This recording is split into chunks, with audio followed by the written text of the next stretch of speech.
It seems to be another normal day in the city until suddenly, a traffic jam causes a commotion among the local drivers. A businessman has suddenly stopped his car in the middle of the street because for an unknown reason, he's gone completely blind.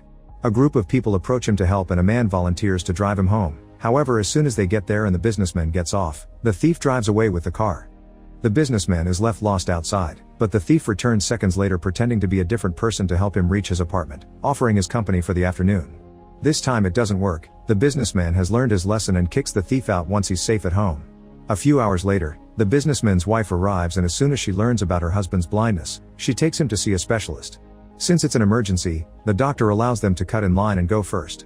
Unfortunately, no matter what machine the doctor uses to check the businessman's eyes, he can't find any signs of damage or illness, which means it must be neurological. The businessman will have to go to a hospital and get some tests done there, although the doctor has never heard of something like this before.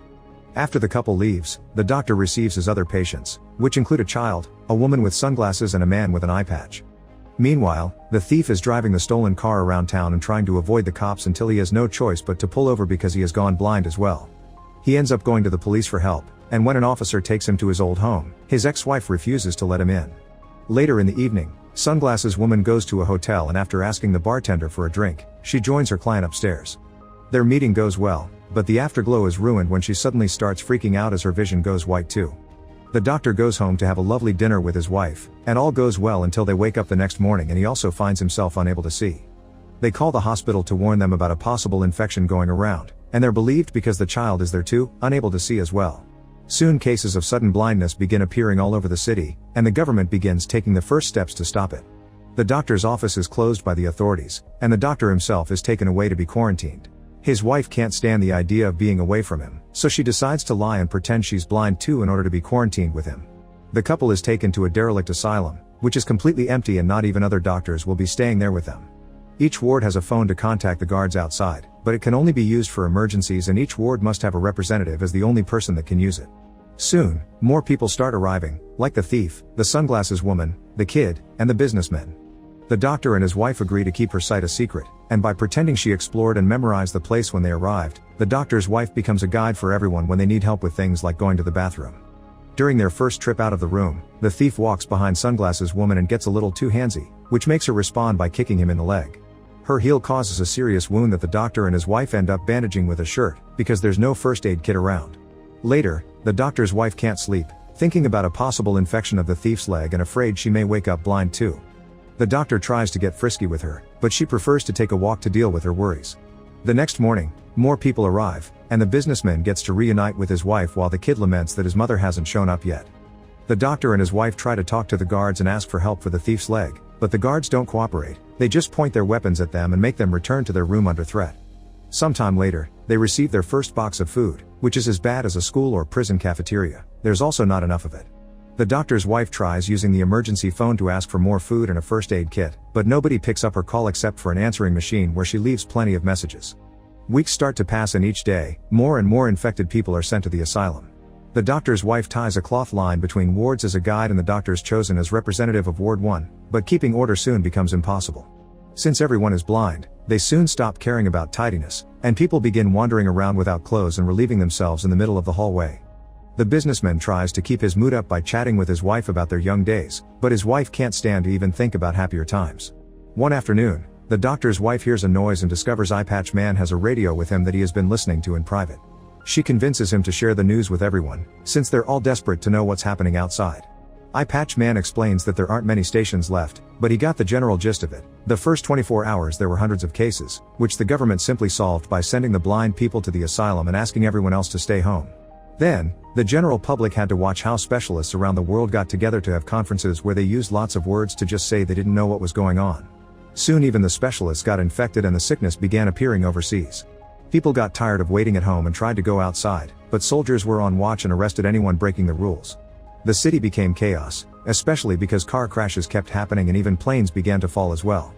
Citizens began getting scared and decided to stay home after all, so now the city is a desert and the government is doing nothing about it because they're blind as well.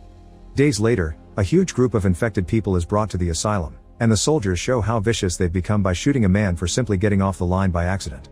The sound of the gunshot triggers people's panic and everyone rushes inside by pushing each other without a care and even breaking the doors. The worst part is, the soldiers don't even come to pick up the body. Hoping they can bury it themselves, the doctor's wife requests a shovel, which the soldiers throw in the middle of the yard without moving from their towers. Since the doctor's wife is still pretending to be blind, she asks for directions, and the soldiers mess around with her until she finds the shovel and gives them the finger.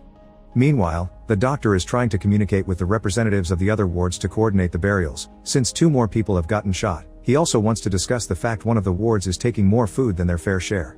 The bartender gets tired of hearing the doctor act as a leader and declares himself king of Ward 3, his first order being that his ward can eat all they want before they even consider helping with the bodies. Later, the doctor's wife goes to check on the thief, who has a fever because his legs got a serious infection. She tries to stay supportive, but the thief suddenly threatens her as he reveals he knows she isn't blind, causing the wife to rush back to her husband and finally have a breakdown. The thief can't stand the pain anymore and waiting for things to end naturally is just an exercise in agony, so he drags his body outside and lets the soldiers shoot him.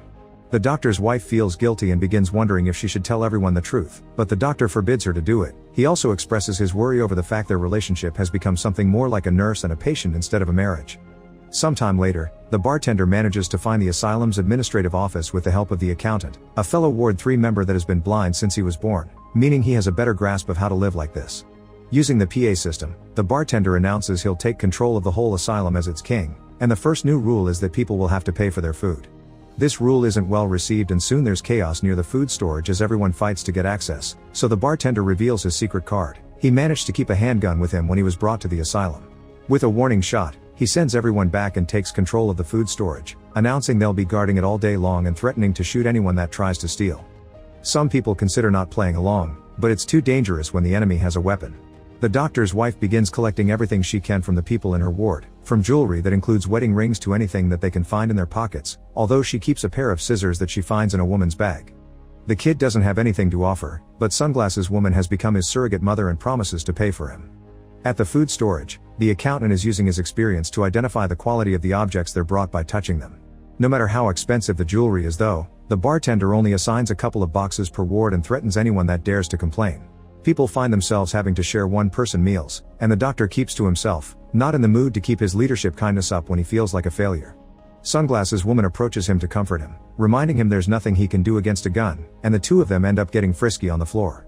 The doctor's wife finds them while they're finishing, but instead of making a scene, she tells Sunglasses Woman that she can see, asking her to keep the secret and letting her own guilt do the rest. A week later, once everyone in the asylum has run out of things to pay with, the bartender announces that they'll take service from women in exchange for food.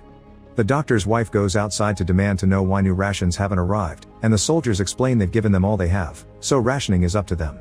An argument begins around Ward 1 deciding on how to proceed, and the doctor cuts it short, pointing out it's not up to them to make the women do anything. If anyone wants to volunteer, it's up to them, but there won't be any judging or pressure from anyone else. After lots of thinking, one of the women finally volunteers, inspiring others like the doctor's wife and Sunglasses Women to do the same. Businessman doesn't want his wife to go and tries to forbid it, but the wife reminds him she shouldn't be treated any differently and goes anyway. The accountant comes to pick the women up and takes them to the food storage room, where they have the worst night of their lives. The guys are vicious and violent, and one of them goes so far with the manhandling that he kills one of the women. In the morning, the doctor's wife asks for someone else to go and pick up the food because the women have come back with the body in their hands, ready to clean her up and give her the goodbye she deserves.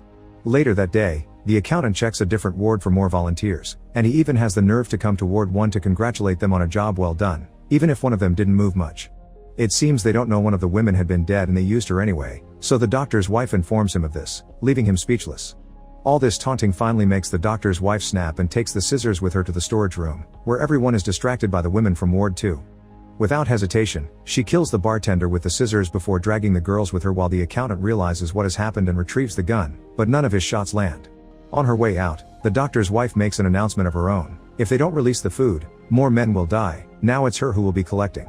The doctor worries this will start a war, and he's right. Ward 3 barricades the area and still doesn't release the food.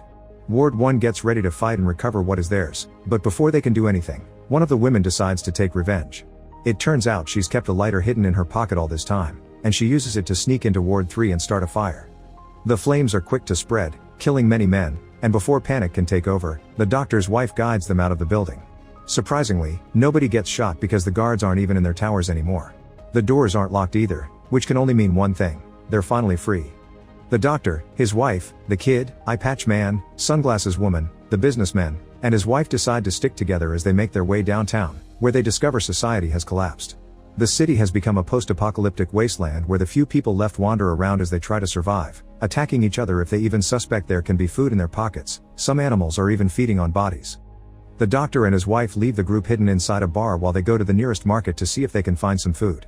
The people there are grasping at the few things that are left on the shelves, but the doctor's wife can see and is able to find a set of stairs that takes her to a storage room while the doctor gathers clothes. After filling a few bags, the wife tries to make her way out, but the people there hear the noise the things in her bags make and jump on her to rob her. Fortunately, the doctor hears this and comes to help, pushing everyone away and putting himself between the crowd and his wife as a shield as they run out of the building. Once they're far enough, the wife takes a moment to get herself together while the doctor goes back to retrieve the clothes he had dropped on their way out, and a cute dog takes the chance to come closer and befriend her.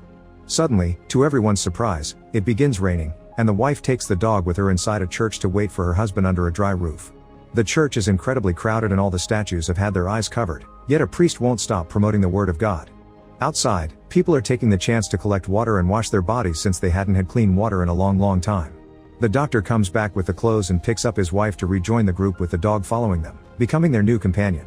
The group eats some rations inside the bar and decides to stay the night there to rest properly. Then in the morning, they go out again, carefully walking through the city to reach the house of the doctor and his wife, who have offered to share it with everyone. From then on, the group manages to establish a routine. With the guidance of the wife's sight, they clean the apartment and share the doctor's clothes. They only go out when they need to find food, and they collect water and wash whenever it rains. Eye Patch Man wishes to live with them forever because they've become a family, and the businessman's wife finally reconnects with her husband, sharing some memories of their young days as well. The doctor and his wife also get to reconnect, and now that she isn't overwhelmed with stress anymore, she accepts to get frisky with him again. Weeks later, everyone is getting ready for breakfast when the businessman suddenly starts yelling. In the same abrupt way blindness had come to him, it is now gone and he can see again. Everyone starts celebrating as they understand their bodies can fight off the disease and blindness is temporary, which means hope is back on the table for their futures. Make sure to subscribe and turn on notifications so you can watch more videos like this. Thanks for watching.